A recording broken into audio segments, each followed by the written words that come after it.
جی تو السلام علیکم مائی یوٹیوب فیملی۔ آج ہم ماشاءاللہ عشرے کا 5واں روزہ ہے، تو آپ لوگ عشرے کی دعا زیادہ سے زیادہ پڑھا کریں۔ اللہم اغفر وارحم وانت خیر الراحمین۔ اس کے ساتھ آج میں افطاری میں بنا رہی تھی زردہ چاول، جو میرے بیٹے کی فرمائش ہے۔ میرے بیٹا ہے تو چھوٹا ہی، روزے تو نہیں رکھتا ماشاءاللہ، 3 سال کا ہے، تو وہ اس کی فرمائش ہے، وہ میٹھے چاول شوق سے کھاتا ہے، تو پھر میں نے کہا چلو بنا لیتی ہوں۔ بس پھر ڈیلی کی یہی روٹین چل رہی ہے ماشاءاللہ سے۔ رمضان سحری ٹائم کر کے روزہ رکھ کے کام وغیرہ نپٹا لینے، پھر تھوڑا بس اسٹیچنگ بھی کرنا، ظاہر ہے عید ہے تو عید کے لیے کپڑے وغیرہ بھی سلائی کرنے،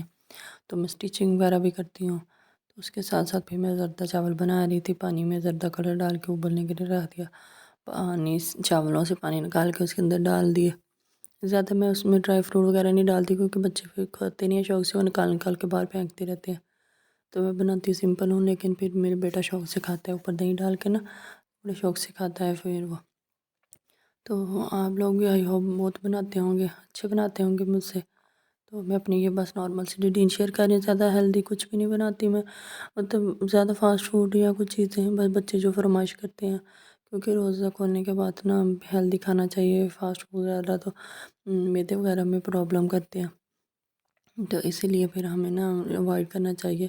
یہ تو ایسے بس ہلکی پھلکی غذائیں کھانی چاہیے رمضان میں۔ رمضان تو ہمیں صبر اور تحمل کا درس دیتا ہے، ہمیں تقویٰ سکھاتا ہے، ہمیں یہ امید سکھاتا ہے کہ جس طرح ہمیں صبر کرنا چاہیے، تو رمضان سے ہمیں بہت بہترین صبر ملتا ہے، کہ اگر روزہ رکھتے ہیں، ہمارے ساتھ سامنے ہر چیز موجود ہوتی ہے، لیکن ہم کھاتے نہیں، ہم چکھتے بھی نہیں ہیں، تو یہ ہمارا صبر ہوتا ہے۔ اسی طرح کہ اگر زندگی میں کوئی مشکلات آتی ہیں، مصیبتیں آتی ہیں، تو اس پہ بھی صبر کرنا چاہیے۔ ہمیں یہ سوچنا ہے کہ چاہیے کہ جس طرح ہم روزہ رکھتے صبر کرتے، تو اذان ہوتی ہے نا، تو مغرب ہوتی ہے، تو اس کے بعد ہم روزہ کھولتے ہیں، تو ہمارے صبر کمپلیٹ ہوتا ہے۔ اسی طرح جو معاشی مشکلات ہیں نا، ان کے لیے ان کی بھی مغرب ہوگی، یہ بھی کبھی ختم ہو جائیں گی، تو ہمیں یہ سبق ملتا ہے روزے سے۔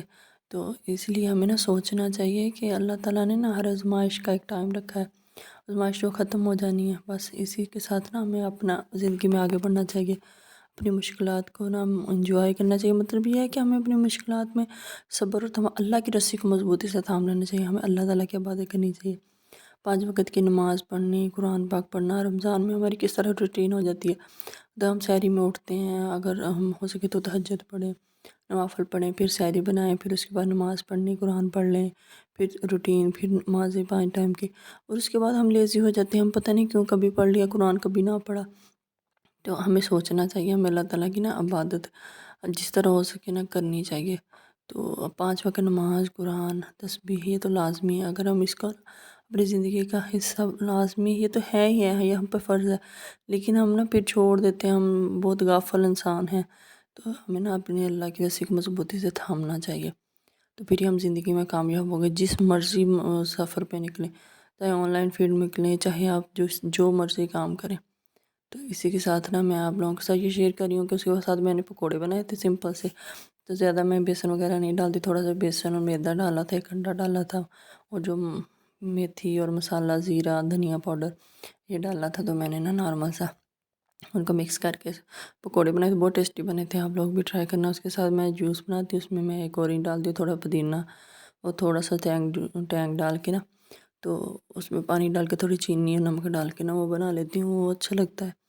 اس کے ساتھ میں نے نا یہ پودینے کے، دھنیا اور مرچ کی نا چٹنی بنا لی تھی ساتھ، جوس بنانے کے بعد پھر میں نے وہ چٹنی بنا لی، پھر میرے پکوڑے بھی ماشاءاللہ سے کتنا میرا کلر آیا، تو پھر یہ بہت ٹیسٹی بنے تھے۔ تو یہ بھی پھر میں نے پالک وغیرہ ڈالی، دھنیا، ہری مرچیں، پیاز اور وغیرہ ڈال کے نا سمپل سے پکوڑے بنا لیتے۔ تو دیکھیں ماشاءاللہ سے میرے چاول، پکوڑے، پھر سے کچورے، ہم دو لوگ ہیں جو روزہ رکھتے ہیں، تو پھر یہ میں سمپل سے بس اتنا بنا لیتی ہوں، وہ بھی بچے فرمائش کر دیتے ہیں، ورنہ میں تو کہتی ہوں بس نارمل سے بندہ کھانا کھائے، فاسٹ فوڈ تو اتنا اچھا ہی نہیں لگتا۔ تو اسی کے ساتھ ہم اپنے بلاگ اینڈ کرتے ہیں۔ آئی ہوپ آپ کو میری ریسپی، میری باتیں اچھی لگتی ہوں گی، تو آپ میرے چینل کو ضرور سبسکرائب کیا کریں، اس سے مجھے حوصلہ ملتا ہے، اور آگے مزید میں آپ کے لیے اس طرح کے بلاگ لے کے آؤں گی، اب نیو گرمیوں کے اسٹیچنگ کے آئیڈیاز بھی لے کے آؤں گی، تو آپ نے میرے چینل کو لازمی سبسکرائب کرنا ہے۔ اس کے ساتھ ملتے ہیں کل نئے بلاگ میں، اللہ حافظ۔